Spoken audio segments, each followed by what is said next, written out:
Hello mga bebs, nako, ako'y nagluto ng sweet spicy pork ribs caldereta. Yan, pinirito ko po yung panatas at saka carrots muna. Actually may ginaya ako na may nagluto pero may dinagdag lang akong isa.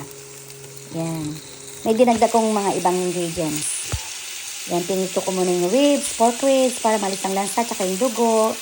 Pa-browning mo siya. Hindi po ako chef, ako'y simpleng lang. May bahay na nagluluto ng simpleng lutong bahay.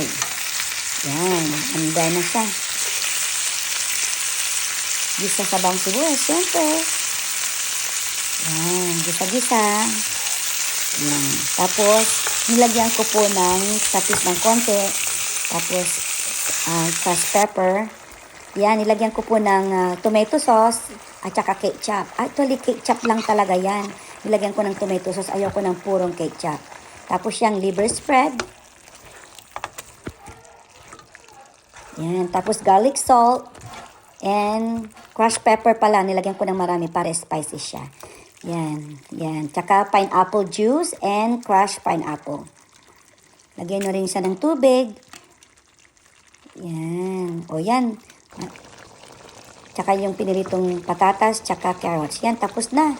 Ay, naku po, ang bango. Bango-bango niya talaga, sweet. Yan, salamat po sa panonood. Thank you for watching. Ang bango. Bye!